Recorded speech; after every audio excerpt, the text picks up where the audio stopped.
Hello, everyone. This is Tim Allen with the Massey Allen Group at Compass. It's May 8th, 2025. Coming to you with a follow-up video from my last video, which is 5 exit strategies to consider when you're thinking about selling your home. These are 5 strategies to discuss with your trusted advisors. Why are we bringing this up? Well, we're constantly running into homeowners that have highly appreciated California real estate, but they just kind of feel stuck with the asset. And really, that's a function of not knowing the options potentially. So that therein lies the purpose of this video, to kind of get some of the options out there to consider, give you a little insight as to what hurdles each strategy helps one overcome. As an example, just last weekend at an open house, met some homeowners that came into the open house. They own a highly appreciated asset in the San Ramon Valley. They were telling me, hey, we've owned this for a long time. We love it, but it's just us. It's just the two of us. We've raised our kids. Our kids are moved on. They're doing well. We're just kind of tired of the maintenance of a 4,000 square foot house. Again, there's only 2 of us, so what do we need all that space with? And they just kind of seemed a little bit bewildered, not sure what to do with that asset. Okay. Another example is, somebody could inherit an asset such as that from an estate. If you don't love real estate, if you don't love investing, maybe you feel it's too risky, you might have a great asset on your hands, a lot of potential on your hands, but don't really know what the next step is. Okay. Or maybe we're all aging every day. Life today is going to be different than life tomorrow. And planning your estate, planning, what you're going to do with all your assets, there may be changes to consider.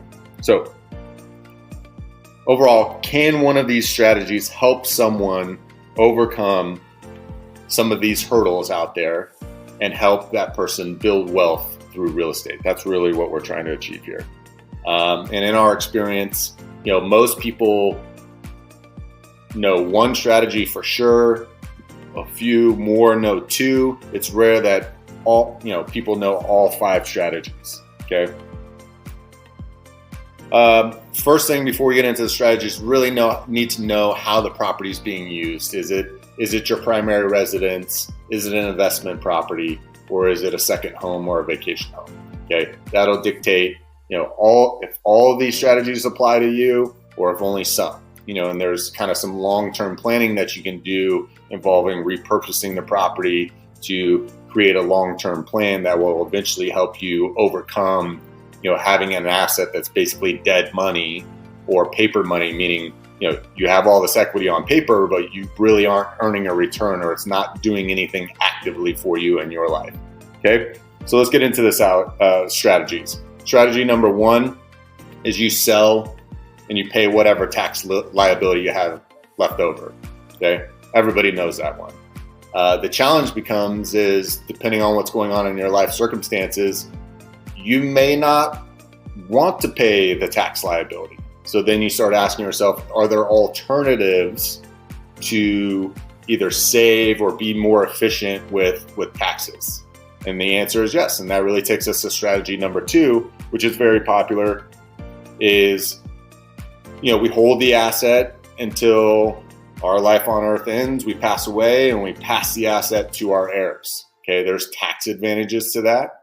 The downside of that strategy, though, however, is maybe you're this couple that I met last weekend.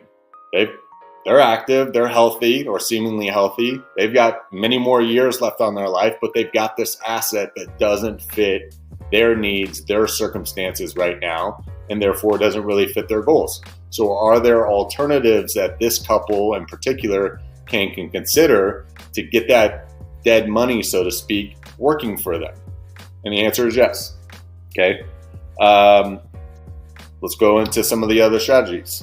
Number 3, a 1031 tax-deferred exchange. This is where the purpose of the property becomes important. 1031 tax-deferred exchanges apply to investment properties.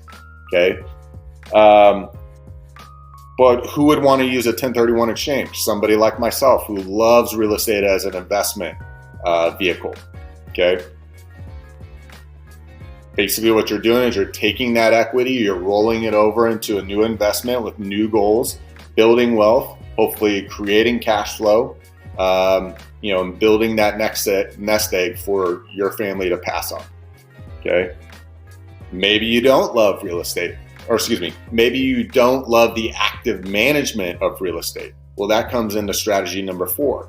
Maybe you love real estate as an investment vehicle, but maybe you got too much going on in life. Maybe you don't feel confident with your investment knowledge, or you're getting older and you just don't want to deal with it anymore. You've used the 1031 exchange 1, 2, 3, 4, 5 times, built up this great nest egg, and now you're at the point in your life, maybe it's this couple, where like, hey, we just want to enjoy life. We want to travel. We want to see our kids, our grandkids, whatever the story is or whatever your circumstances is. Well, you might consider the 4th strategy, which is a Delaware statutory trust. An example of this is maybe you don't have enough money to acquire the asset within the IRS's guidelines to buy a 400-unit apartment building, or maybe you don't want to take that on yourself. Well, you could roll that asset through a 1031 exchange into a Delaware statutory trust and buy a percentage of that 400-unit apartment building, earn a percentage return, and then when the asset is sold off, you earn a percentage of that revenue as well. Okay. Last strategy is a deferred sales trust. And this is really good for somebody who has built up equity for whatever reason, whatever circumstances, has a highly appreciated asset in California, but doesn't necessarily love real estate. Maybe they don't love the future of real estate. Maybe they like alternative investment vehicles instead. That would be somebody that's going to transition, their real estate equity into alternative investments. If you know anything about a self-directed IRA, the mechanics of it are kind of similar to that. But yeah, that's it. If this video is helpful to you or anyone you know, please share it. Again, I'm Tim Allen with the Massey Allen Group at Compass. Make it a great week. Talk to you soon.